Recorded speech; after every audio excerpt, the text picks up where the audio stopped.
Whoa. I'm running short of words right now, but I cannot afford this because I have to speak. Thank you so much for all the love, for all the warmth. Thank you for accepting me. Thank you very much.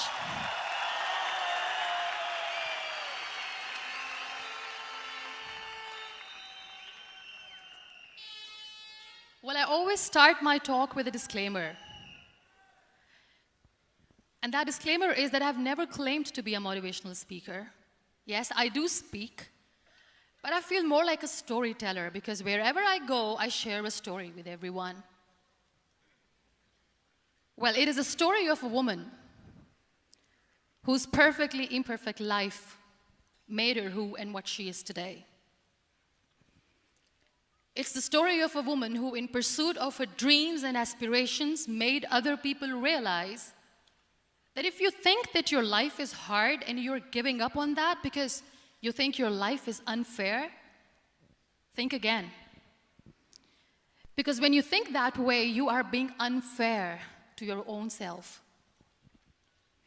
It's the story of a woman who made people realize that sometimes problems are not too big. We are too small because we cannot handle them.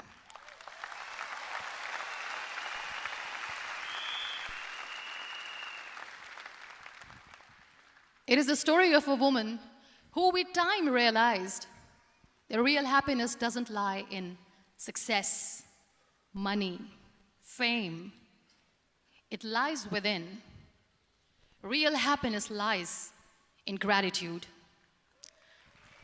So I am here, and I'm going to share the story of that woman. That is my story. The story of gratitude.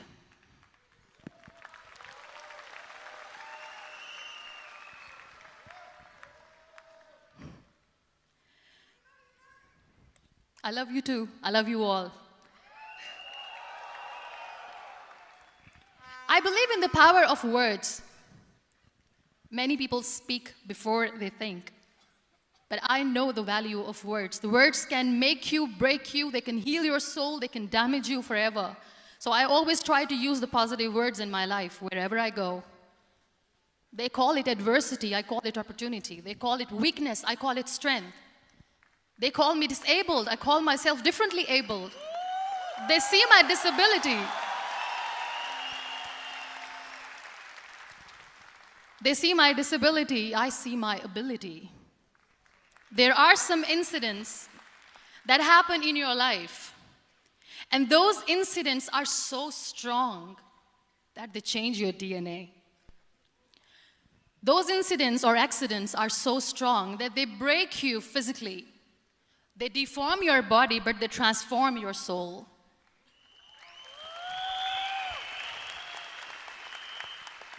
Those incidents break you, deform you, but they mold you into the best version of you.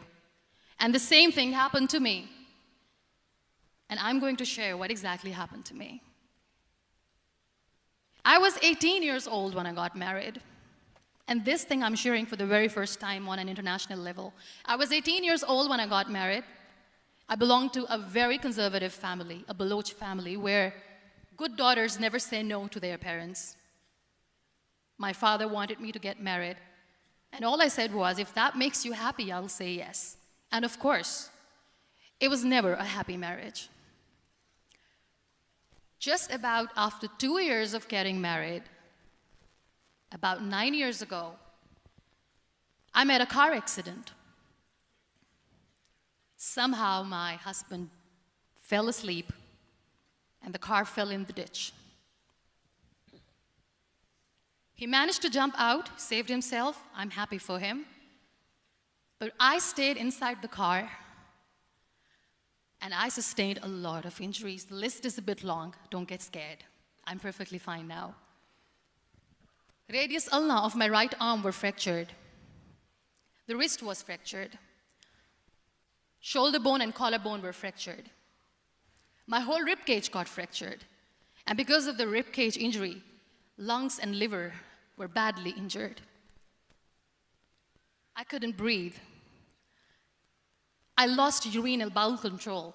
That's why I have to wear the bag wherever I go.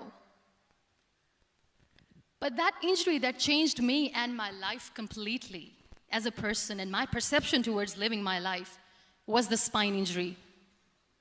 3 vertebrae of my backbone were completely crushed, and I got paralyzed for the rest of my life. So this accident took place in a far-flung area in the outskirts of a very small province, Balochistan, where there was no first aid, no hospital, no ambulance. I was in the middle of nowhere in that toppled car. Many people came to rescue. They gave me CPR. They dragged me out of the car. And while they were dragging me out, I got the complete transection of my spinal cord. And now there was this debate going on. Should we keep it here? She's going to die. Where should we go? There is no ambulance. There was this 4-wheeler Jeep standing in the corner of the street. They said, put her in the back of the Jeep and take her to the hospital, which is 3 hours away from this place. And I still remember that bumpy ride. I was all broken. They threw me at the back of the Jeep and they rushed me to the hospital. That is where I realized that my half body was fractured and half was paralyzed. I finally ended up in a hospital where I stayed for 2.5 months. I underwent multiple surgeries. Doctors have put a lot of titanium in my arm. There's a lot of titanium at my back to fix my back. That's why people in Pakistan call me the Iron Lady of Pakistan. Sometimes I wonder how easy it is for me to describe all this all over again. And somebody has rightly said that when you share your story and it doesn't make you cry, that means you have healed.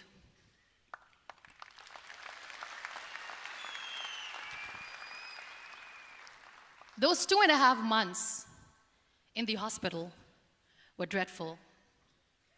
I will not make up stories just to inspire you. I was at the verge of despair. One day, doctor came to me and he said, well, I heard that you wanted to be an artist, but you ended up being a housewife. I have a bad news for you. You won't be able to paint again because your wrist and your arm are so deformed, you won't be able to hold a pen again. And I stayed quiet. Next day, doctor came to me and said, your spine injury is so bad, you won't be able to walk again. I took a deep breath and I said, it's all right.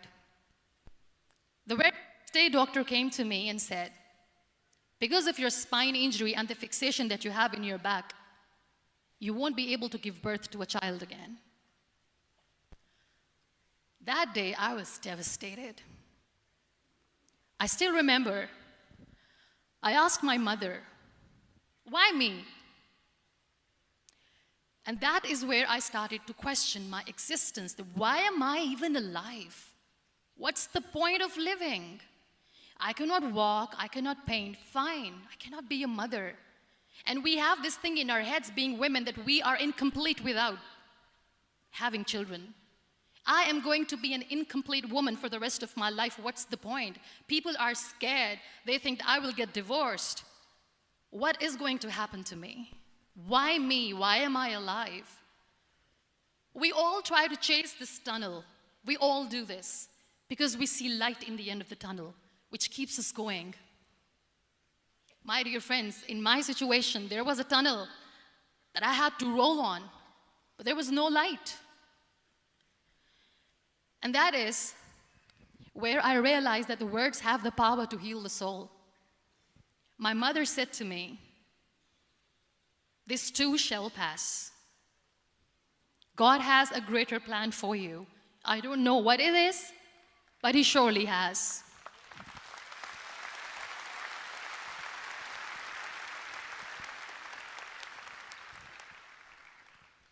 And in all that distress and grief, somehow or the other, those words were so magical that they kept me going. I was trying to put that smile on my face all the time, was hiding. It was so hard to hide the pain, which was there. But all I knew was that if I will give up, my mother and my brothers will give up too. I cannot see them crying with me. So what kept me going was, one day I asked my brothers, I know I have a deformed hand, but I'm tired of looking at these white walls in the hospital and wearing these white scrubs. I'm getting tired of this. I want to add more colors to my life. I want to do something. Bring me some colors. Bring me some small canvas. I want to paint.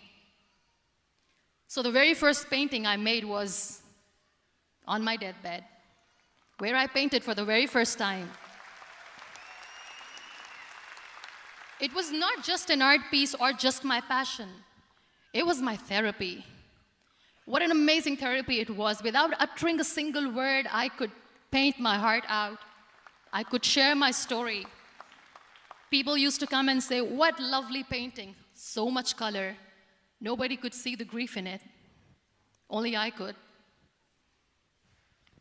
So that's how I spent 2.5 months in my hospital, crying, never complaining or whining, but painting. And then I was discharged, and I went back home. And I went back home, and I realized that I have developed a lot of pressure ulcers on my back and on my hip bone. I was unable to sit.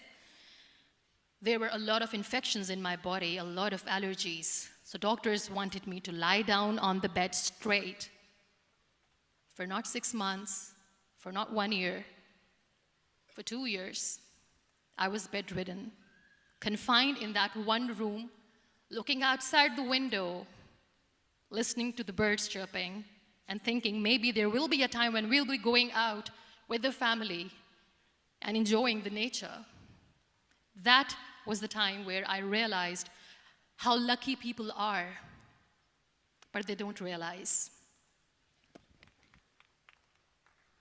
That is the time where I realized that the day I'm going to sit, I'm going to share this pain with everyone to make them realize how blessed they are, and they don't even consider them lucky. There are always turning points in your life. There was a rebirth day that I celebrated. After 2